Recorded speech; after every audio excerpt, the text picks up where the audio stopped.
Welcome to Community Church Unitarian Universalist. I am your worship associate, Emma Caverly, and it is a joy to be with you today. Community Church is a progressive, open-minded, and inclusive religious community. We welcome all who are on a spiritual search for truth and meaning. Ours is a faith in action as we do the work of social justice and elevate compassion in our quest to live ethically, recognizing the inherent worth and dignity of every being. Please look to your weekly email for announcements. We have a few announcements this morning. We have one from Michelle.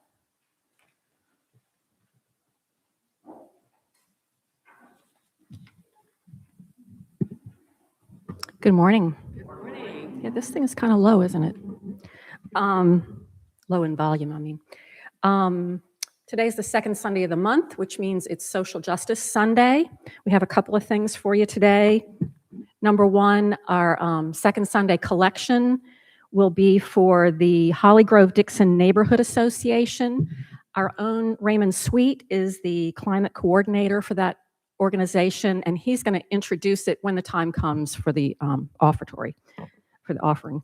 And the other thing, after lunch, we have our social justice film series. Today is The Biggest Little Farm, and we have some soup for lunch, some lentil soup, and some of that good St. Joseph bread from Dornax. And that's available for an optional donation, not required though. And that's it. I hope you guys will stay for some lunch and maybe a film after the service. And we have one more announcement from Rebecca.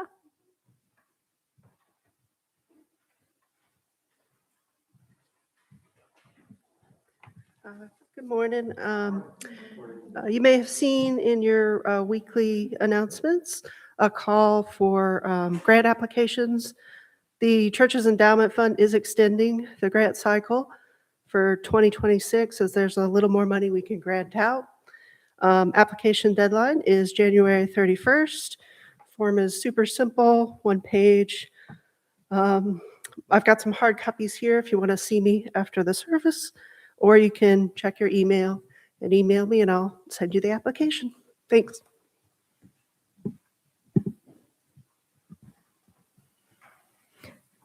This morning we are delighted to welcome back to our pulpit the Reverend Jane Mauldin.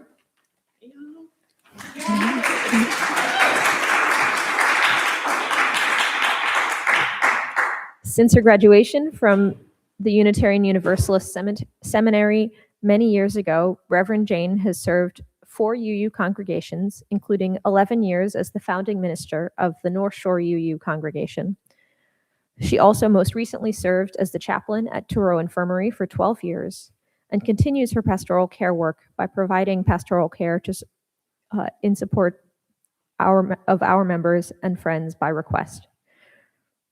Reverend Mauldin is the mother of 3, grandmother of 4, and enjoys being with friends old and new. Welcome, Reverend Jane.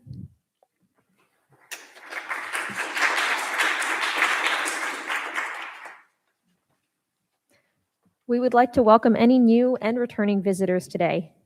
We hope you will stay after the service for refreshments and fellowship. In the spirit of fellowship, please turn to your neighbors, especially those you may not know, and say hello. Hello.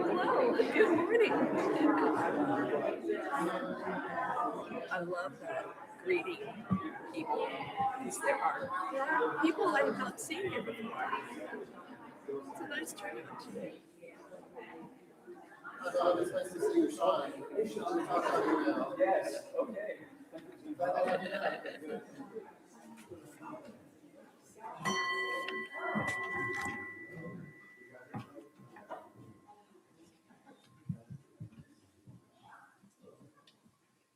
Good morning.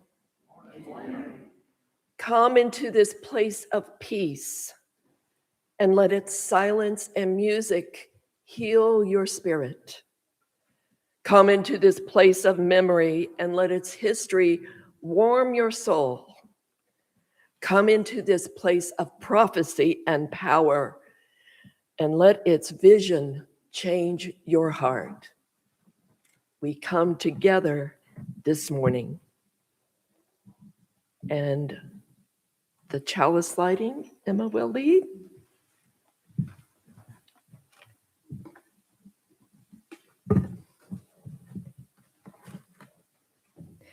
It is our ritual to light a chalice, invoking hope and eternal truth to our worship. Please join in singing the words of our chalice lighting, "We Light This Flame." The words are printed in your order of service.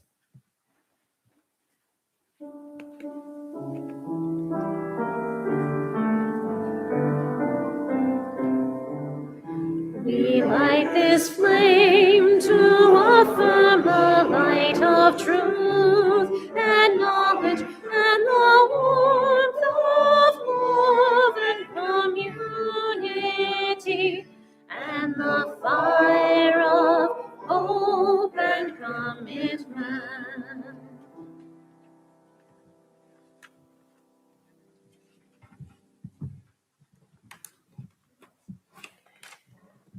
This morning, the theme is darkness and light, and the gifts that each offer us, especially in times of trouble, of tragedy, of sorrow, of oppression, looking to both darkness and light to bring us new wisdom and new strength for the path ahead. These words by Amy Zucker Morgenstern, entitled "A Blessing of Darkness and Light." I invite you to feel these words in any way. I guess that's a touchy-feely thing to say. You intellects, consider these words. And then I will ask you to reflect on how darkness in particular blesses your life. Delicate branches at night surround the light of the moon. Blessed is the dark in which our dreams stir and are revealed. Blessed is the dark of earth where seeds come to life. Blessed are the depths of the ocean where no light shimmers, the womb of all earthly life. Blessed is the light into which we awake, the light that sparkles on the waters, that calls the tree forth from the seed and calls the shadow forth from the tree. Blessed are we as we move through darkness and through light.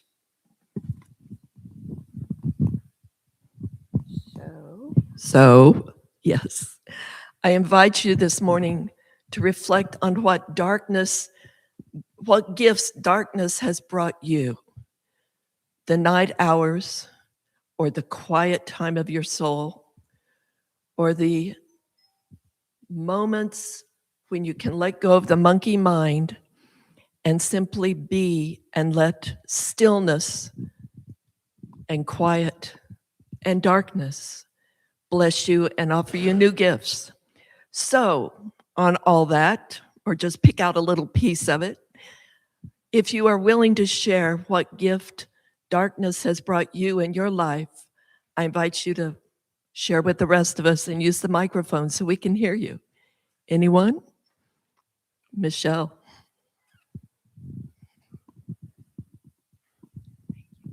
So if I think of darkness as loss, the darkness you feel after a big loss, I think what I have gained from that is perspective.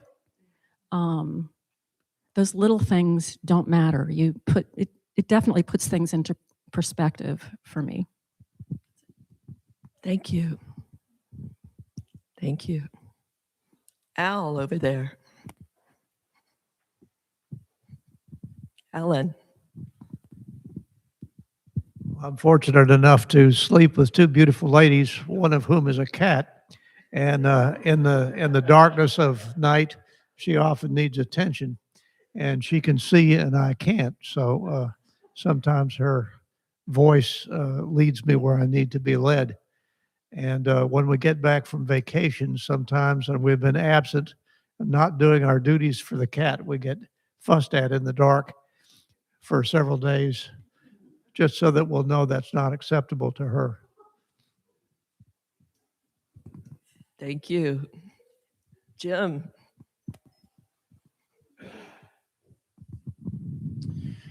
Yes, so sometimes in the darkness and quiet, my soul speaks to me. And that comes in the form of poetry. So some of the 80 to 90 poems that I've written often came in the quiet of night when I was reflecting, and the busy mind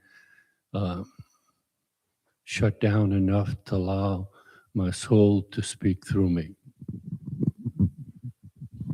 Thank you. Marianne.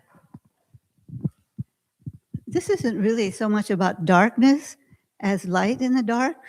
And I'm reminded of in my Metairie neighborhood, New Year's Eve, when fireworks go off like crazy. And right at midnight, it's dark. And then you see these gorgeous, gorgeous fireworks that the neighbors have bought. I mean, it's not like some company. And it's only in the darkness that you can see that beauty. You've just written my sermon for me, Marianne. My favorite time of day at school to go play piano in the music building is like in the middle of the night, because nobody's ever in the music building and the entire room of practice halls is silent. So you can just like really be there for as long as you want, and nobody's really getting you to leave or anything because they need to practice. And it's great. I like it a lot. So darkness lets go of all those other trappings that might be part of your life during the day, and at night you're free to do your music. Anyone else?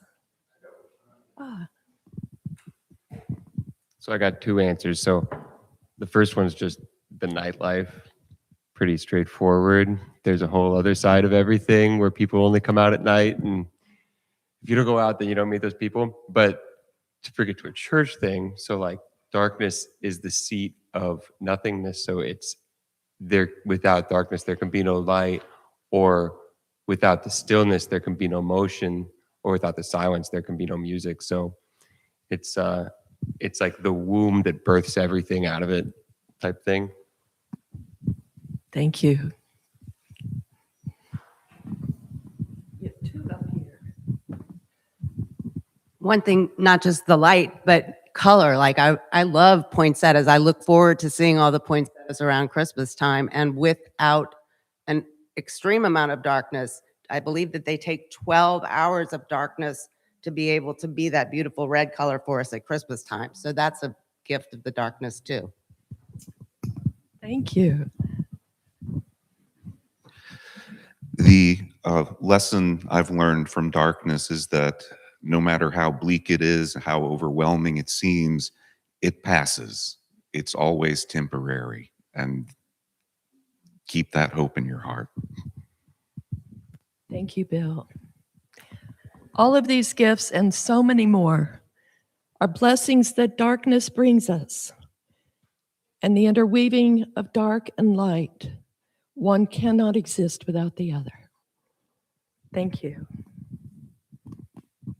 And now we sing for our children and the children of the world together.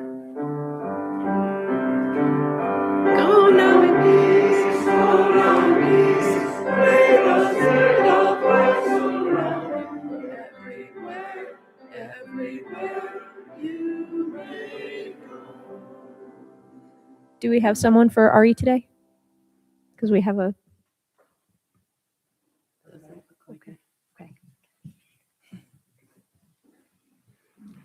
The first reading is by Jennifer Johnson, and she entitled it, The Pulse of Life. These are anxious days, hair-pulling, hand-wringing days. We are bombarded from all sides with new and unprecedented developments, grave threats to our national values and institutions on one hand, and countless calls to action on the other. And then the flood of critique and analysis. Whose strategy is winning? How do we outmaneuver the other side? These are indeed uncertain times. And yet, there are some things we do know for certain. We know that our blue boat home continues to rotate on its axis, continues its familiar sojourn around the sun.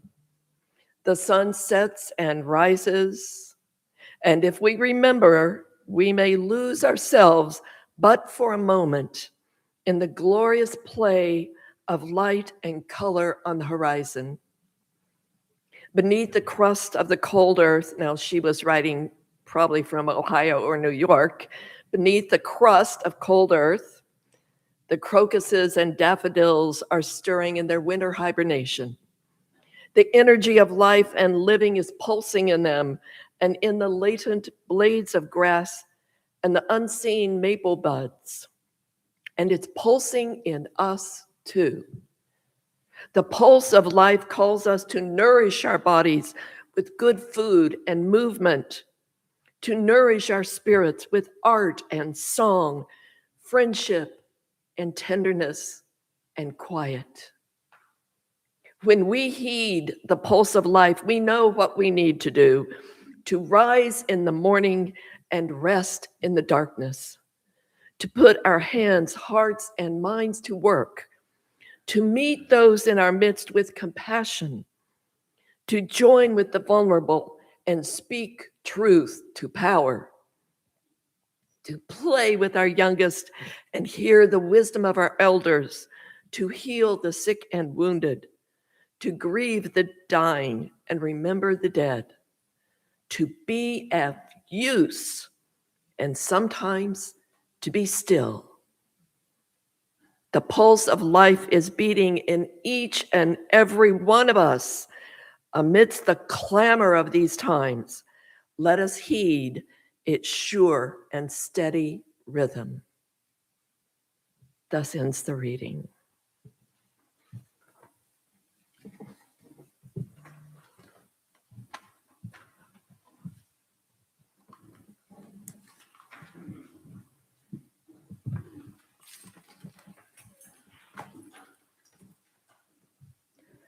This is our sacred time of joys and sorrows. If you are online, you may write your joys and sorrows in the comments section to be read aloud. In person, you may write them on one of the cards being passed out by our greeters. Please remain seated as we sing our hymn, number 15, The Lone Wild Bird. That's hymn 1-5, The Lone Wild Bird.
Wow. So we have a joy from Linda. Our 8-year-old granddaughter placed second overall at overall points at gymnastics competition yesterday. That's wonderful.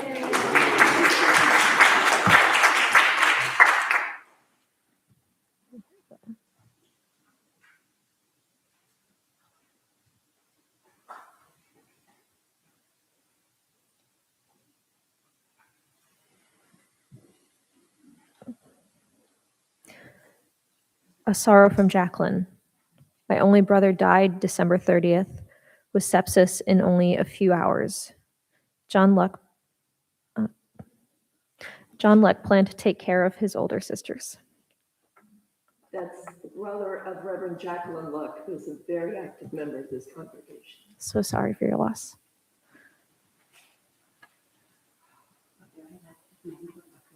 This congregation.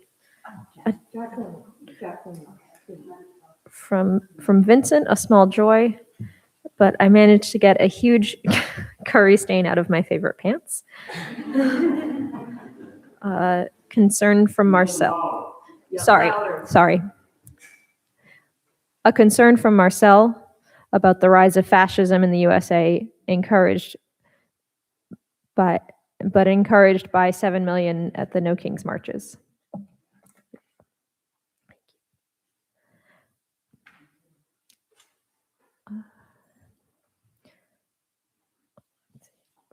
A joy from Jolie. Many of our congregants get letters published in the newspaper or get articles written about them. Reverend Jane got a thumbs up from Gambit, and Jim got one for one of his poems published. Please see them posted on the partition in the fellowship hall. Congratulations to both of you.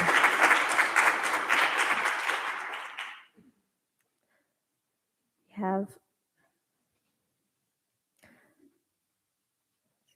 a sadness that ICE murdered an unarmed mother of 3, and this administration then chose to justify it.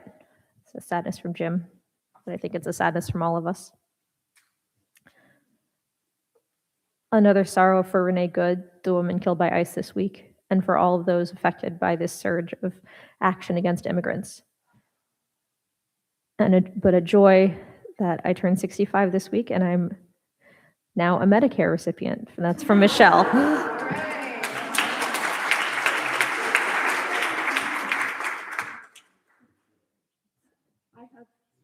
I have 2 sorrows. The first is Reverend Jim Vanderweel, longtime minister of this church, now living in Baton Rouge, had a cardiac procedure a few weeks ago, and he has never really recovered mentally from that. Shirley has been taking care of him at home, and it's become more than she can handle. He needs more care. So he moved into assisted living. And if there's anyone, I talked to Reverend Steve Crump, who's also in Baton Rouge.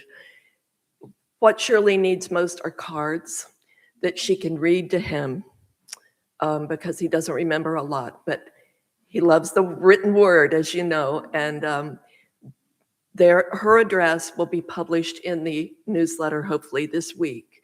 So any cards, thoughts that you can share with him, please send them to Shirley. The other great sorrow is that last night, the only Jewish congregation in Jackson, Mississippi was arson and burned to the ground. Totally destroyed about 3 a.m. They already are calling it arson. Everything was lost, including 5 Torah scrolls.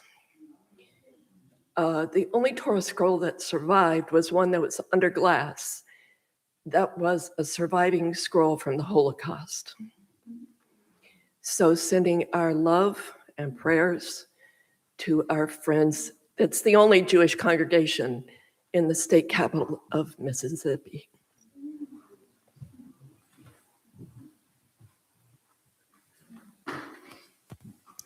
We will light 2 more candles.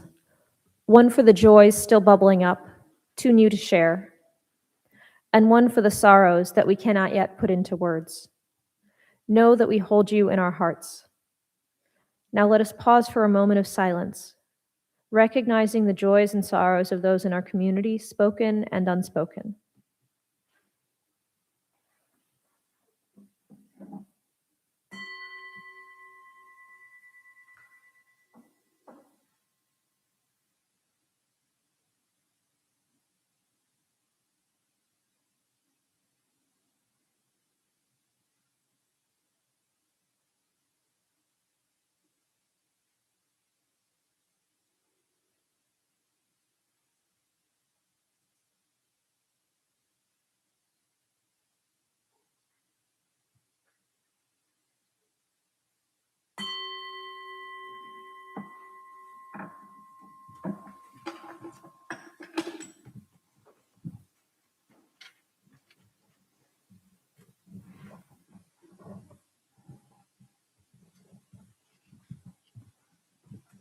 The second reading is from the book of Psalms. And remember, these were written maybe 3,000 years ago and have undergone many interpretations, many languages. I choose this one. It's interesting to me because it starts out sounding like the holiness they're talking about is distinct from us, separate from us, like, and it's sort of Big Brother watching us. But then it moves on to this universal sense of the holy is everywhere, is in us, is all around us, is within us, is in light and dark. So I find kind of an interesting progression in this, and I offer it to you today. Psalm 139. Most holy, thou hast examined me and knowest me. Thou knowest all, whether I sit down or rise up. Thou hast discerned my thoughts from afar. Thou hast traced my journey and my resting place, and art familiar with all my paths. For there is not a word on my tongue, but thou knowest them all. Thou hast kept close guard before me and behind, and hast spread thy hand over me. Such knowledge is beyond my understanding, so high that I cannot reach it. Where can I escape from thy spirit? Where can I flee from thy presence? If I climb up to heaven, thou art there. If I make my bed in Sheol, again I find thee. If I take my flight to the frontiers of the morning, or dwell at the limits of the western sea, even there thy hand will meet me, and thy right hand will hold me fast. If I say, surely darkness will steal over me, night will close around me. Darkness is no darkness for thee, and night is as luminous as day. That's a great line. Whatever your interpretation, night is as luminous as day. To thee, both dark and light are one. Thus ends the reading. You got to wonder how many different people had input into the writing and rewriting of that psalm. Luminous as day. Well, we have just passed through the midwinter, the darkest time of the year, folks, and I, for one, am relieved. I don't like this darkness at 5 p.m. stuff. It gives me the sense that I am chasing the sunlight through the day. I don't like it, not one little bit. I think perhaps I'm one of those who carries a natural fear of the dark. I recently found this quote by William Miller, a pastoral counselor and psychotherapist. There appears to be an innate fear of the dark in most of us. Perhaps it is because in the dark we cannot see, unlike your cat, Alan, and consequently cannot protect ourselves from hurting ourselves or being hurt by others. Perhaps it is because of the disorientation we feel when we cannot get our visual bearings on where we are and are uncertain as to where our foot will come to rest on the next step. Uncertain, disoriented. We just don't know what's there in the dark, out there or in ourselves. For illustration, I turn to another well-known psychologist, one now retired, but whose books continue to grace my shelves and illuminate my confusion. I wish it could be eliminated, but it illuminates my confusion. I refer, of course, to the great American psychologist Calvin, the comic strip characters, who, with his stuffed tiger friend Hobbes, is mortally afraid of the dark. We see that Calvin and Hobbes are tucked into bed. His father is leaving the room. "Don't turn out the light, Dad. You didn't check under the bed for monsters." I'm sure there are no monsters under your bed, says placid, logical Dad. Go to sleep. Good night. He leaves the room. Goodbye, replies frightened Calvin. Alone in the dark, Calvin and Hobbes peer over the side of the bed. Any monsters under my bed tonight? Yells Calvin.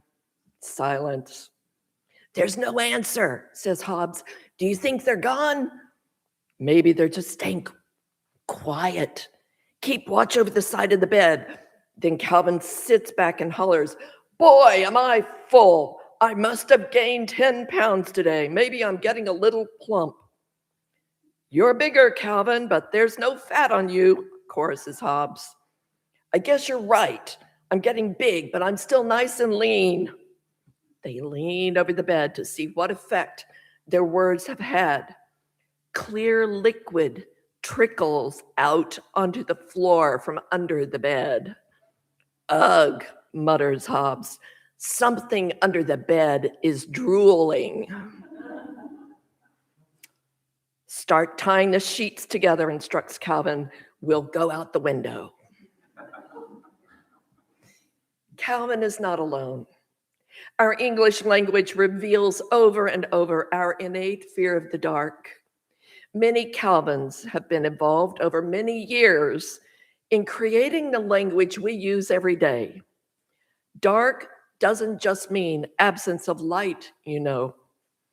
For centuries, darkness has also meant the great dark, the unescapable, the eternal death. Trying to push it away, we make a mockery of darkness in the form of death. We do this like with holidays like Halloween. We dress up death, put saints' football jerseys on front yard skeletons, or devils in a red dress. Yet the roots of this holiday go back to a time when people believed that the dead really did prowl through the town on All Hallows Eve, and fear of the dark was visceral and real. Then, a few weeks ago, we entered the darkest part of the winter season, when so many cultures defy the darkness with a celebration of light. Christmas lights on trees and in yards, the candles of Hanukkah, of Kwanzaa, of Diwali, lights you celebrated here recently. With all of these celebrations, we spit in the eye of the surrounding darkness. Our English language reveals over and over our innate fear of the dark. The devil is referred to as the prince of darkness. Good guys wear white, bad guys wear black. We talk of the dark night of the soul, of black moods, of the black-hearted, of dark thoughts. In contrast, light or lightness, whiteness, brightness, symbolizes that which is clean, pure as the driven snow, good, redemptive. Lightness, brightness often suggests more knowledge and wisdom, but less intuition, less mystery. You see how this metaphor business goes? It may well arise out of a deep, ancient fear of the dark, at times well before electricity. But the language itself then shapes our thinking in deep, powerful, and sometimes extremely malevolent ways. One theologian writes, "The war of dark and light is also the metaphor that perpetuates racism. It gave a religious justification for the conquest and enslavement of Africans, Native Americans, and other dark-skinned people whose color was seemingly proof of being cursed by the God of light. The light-dark metaphor was the underlying theme of Nazi propaganda, extolling the virtue of the pure blonde Aryan race and warning against the threat of pollution by the dark Jews. We are taught the system early, and how many fairy tales is the light-haired sister pure and good, while the dark-haired sister is jealous and evil? how blatantly and tragically this is happening in our city and our nation right now, as darker skinned people here and in Minneapolis and throughout our country in 2026 are being demonized, abducted, persecuted, and killed because of their darker hued skin. Where does it end? On the one hand, we can think carefully before using negative descriptions of darkness in our daily language and use our powers of language to find other metaphors. They're out there. We are people who love word crafting. We can do this. What are some new ways for this time in history that honor and celebrate darkness, whether that darkness is skin tone, nighttime, or the quiet of the soul doing its creative work? In her beautiful book, Dreaming the Dark, author Starhawk proclaims, the question of the dark has become a journey. How do we face the dark on the edge of annihilation? How do we find the dark within and transform it, own it as our own power? How do we dream it into a new image, dream it into actions that will change the world into a place where no more horror stories happen, where there are no more victims, where the dark is kind and charged with a friendly power, the power of the unseen, the power that comes from within, the power of the immanent spirit who lies coiled in the heart of every cell of every living thing, who is the spark of every nerve and the life of every breath. I have a young grandson who is afraid of being left in the dark alone in his bedroom at night. He's got a bit of Calvin in him. His parents have hung strings of tiny white lights above his bed that keep his room lit as if by starlight, to chase away the dangers that he seems to feel alone in the dark. I get that feeling. Sometimes I feel like my grandson, wanting to hold the darkness at bay, and at other times I feel like Starhawk, embracing the friendly power of the dark. My challenge, our challenge, if we are to be whole people, is to enter those away places, those night places, even when they are not lit by twinkly lights, and name them as home as surely as we feel at home in the people places, the day places. It's not easy to do. It's especially not easy right now. Right now, during this horrific time in our nation's history, it feels like we are living at a time of cultural, scary unknowing, with a deep fear of what may come next, as if we might be Harry Potter or Hermione Granger about to step into a chamber of secrets, and there is clearly something sinister behind the door. The next few days and weeks, I believe, will be a time of intensifying division and fear and likely violence in our cities. I don't know about you, but yes, I am afraid, and it feels possible that a black hole, a chamber of secrets, might swallow our nation. Starhawk has some guidance for us here. She challenges us to stay awake and courageous as we journey through this time. She dares us to find the power of the dark, the unknowing within ourselves, and to let it help transform our fear into strength. That's the core message of this sermon, right there.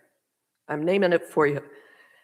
To find the power of the dark, the unknowing within ourselves, and to let it help transform our fear into strength. Against the forces that would separate and destroy, she reminds us that you and I have within us the power that comes from within, the power of the immanent spirit who lies coiled in the heart of every cell of every living thing, who is the spark of every nerve and the life of every breath. Writing from a Jungian perspective, William Miller declares, slightly edited, history is filled with stories, legends, myths, tales, accounts of how a person moves forward toward wholeness and completeness only when they succeed in ceasing to avoid or deny the shadow of themselves and instead acknowledge it, become acquainted with it, and make friends with it. The person who repeatedly denies and represses the shadow is much more likely to be overcome by it. Haven't you seen that in friends and family members?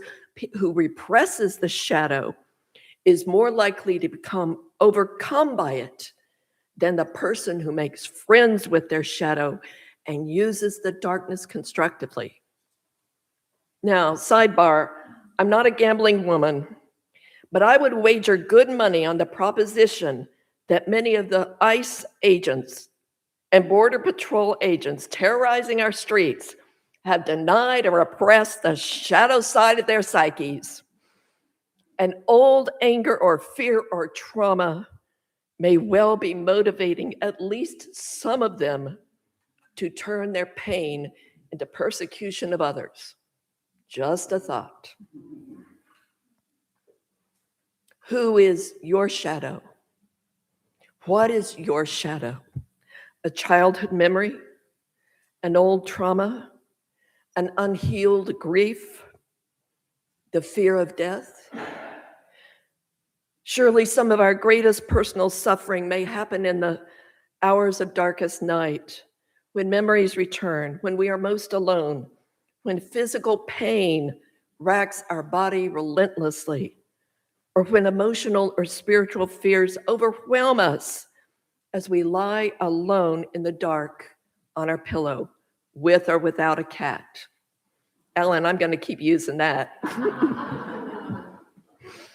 Yet, the dark also brings wholeness and comfort. The blinding light of day is gone, and we must trust senses other than our sight. Reverend Suzanne Meyer wrote, "In darkness, I am powerless. I have no other choice. I must trust the darkness and relinquish my need to control, to dominate. And out of that trust grows a sense of joy."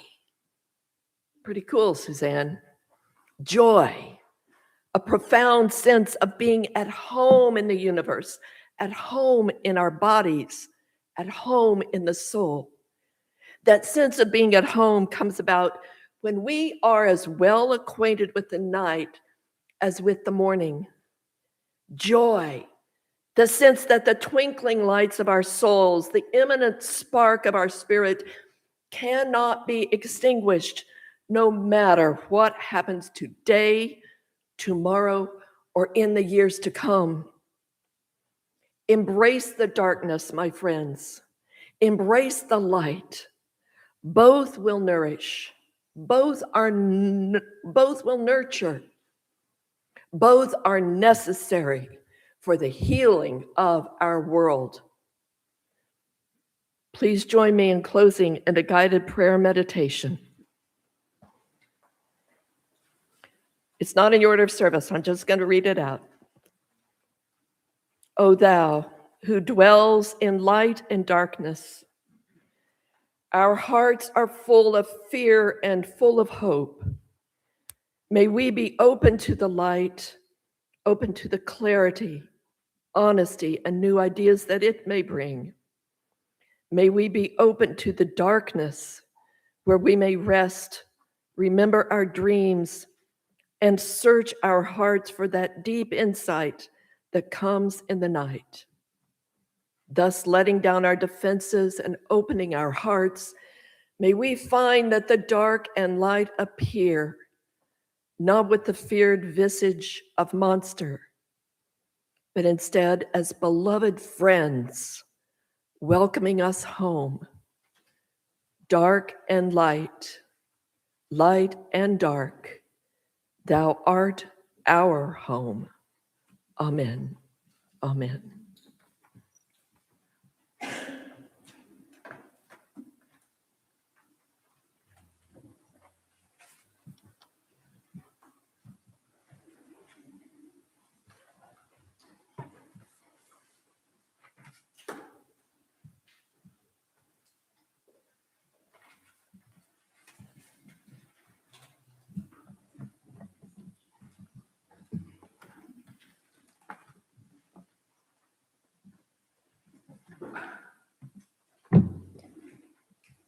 Community Church Unitarian Universalist is a self-sustaining congregation.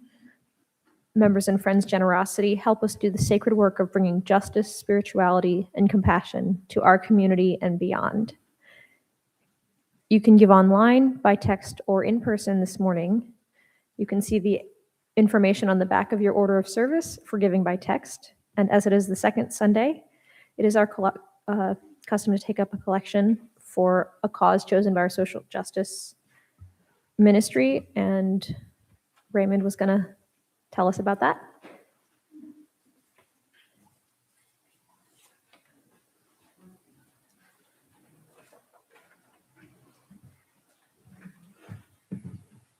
Good morning. Good morning. I'll be honest with you. After hearing some of the tragedies that are happening in the world, I don't feel as if I should be standing here. But some of those people that have been experiencing some far greater things in their life probably should be here in front of you.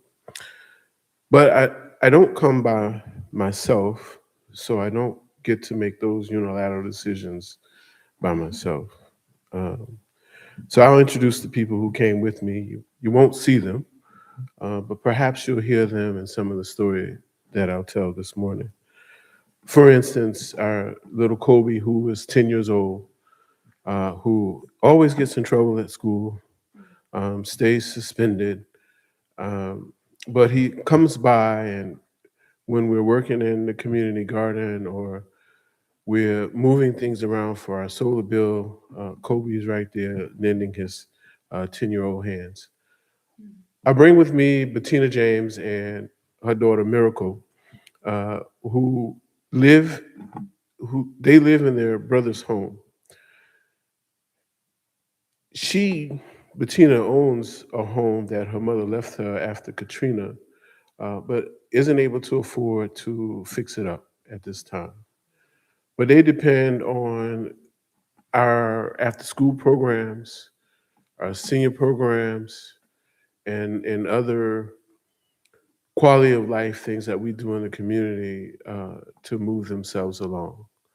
Both Bettina and Miracle, Kobe were recipients of a spaghetti meal that we prepared for our children's families last year.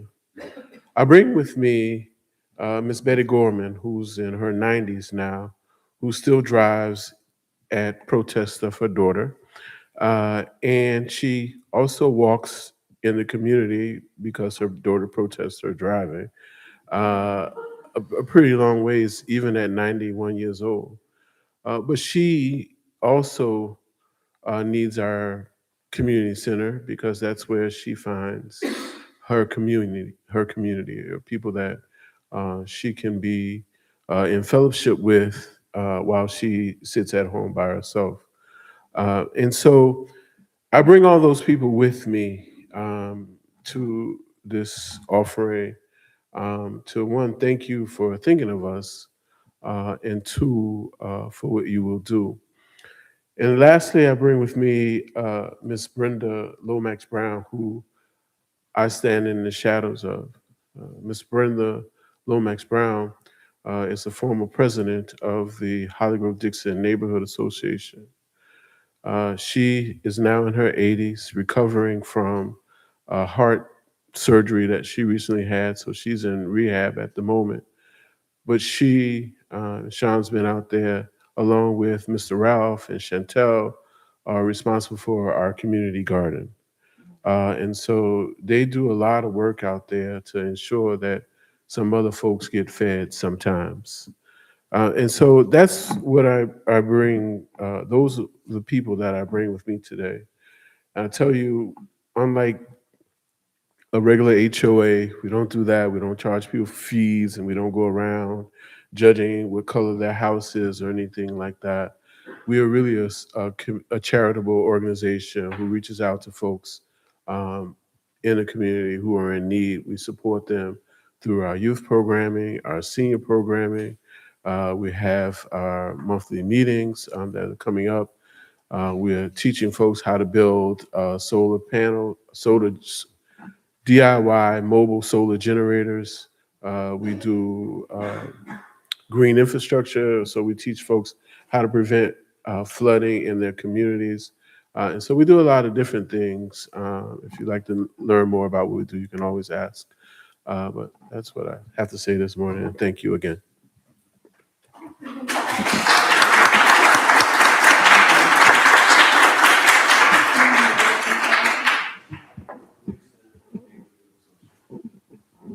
It's Holly Grove Dixon Neighborhood Association.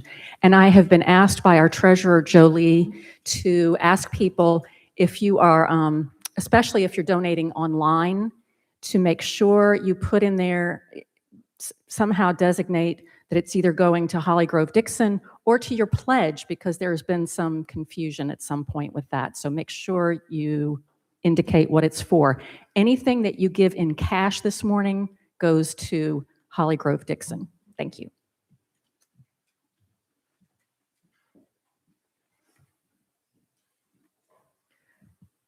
Please remain seated for our hymn, number 55, Dark of Winter, hymn 55, Dark of Winter.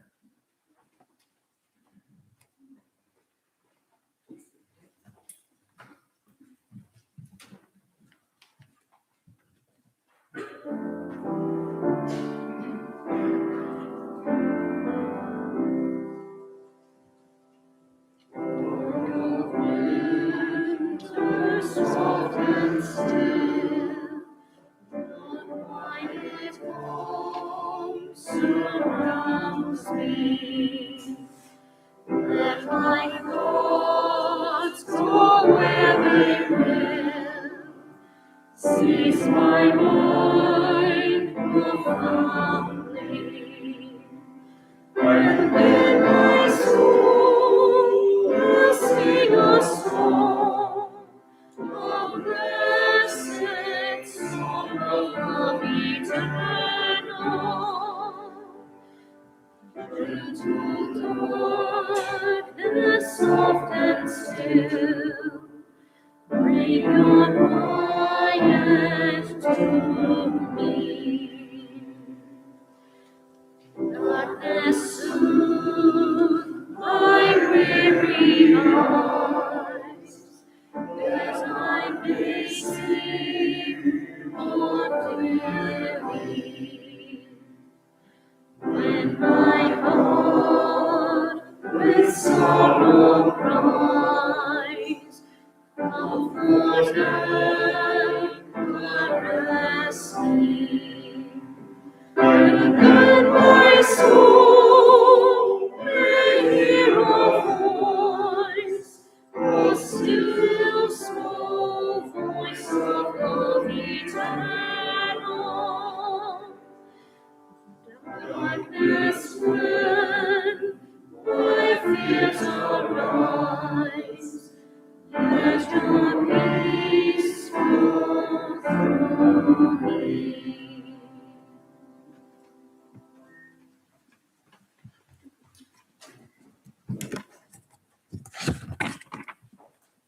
Please join me for the unison affirmation. It's on that little sheet in your program.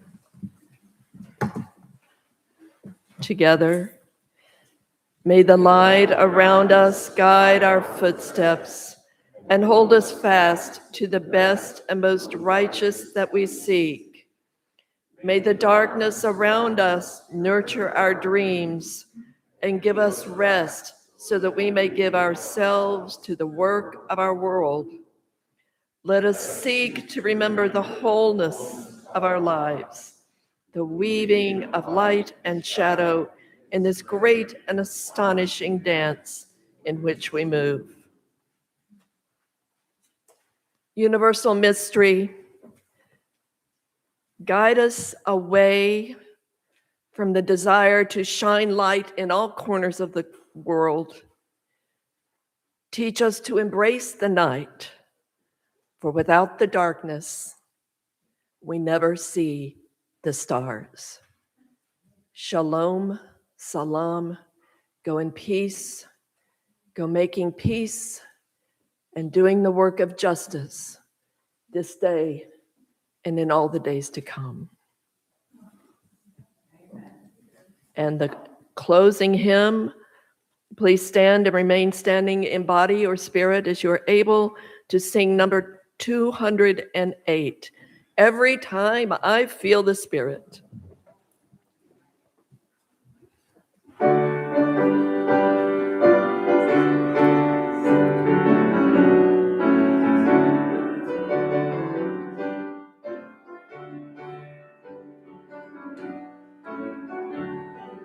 Every time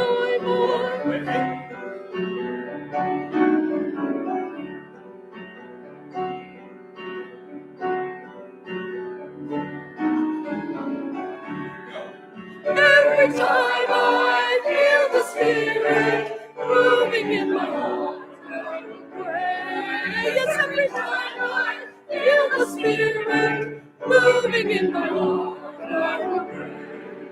On the mountain, where it's cold, on the mountain, where it's cold, all around me the sunshine, as my God is always mine.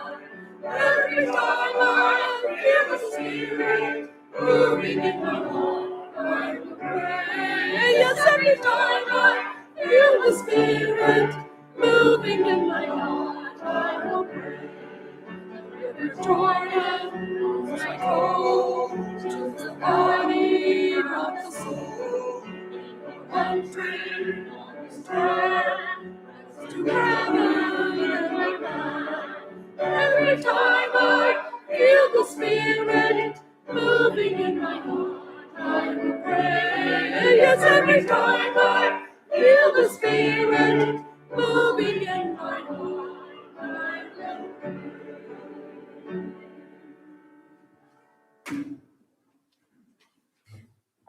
Please join me in extinguishing our chalice. You can find the words of our chalice extinguishing on your order of service. We extinguish the chalice here that it might glow gently in our hearts. May it light your path as we leave this place. May it guide your way until we are together again.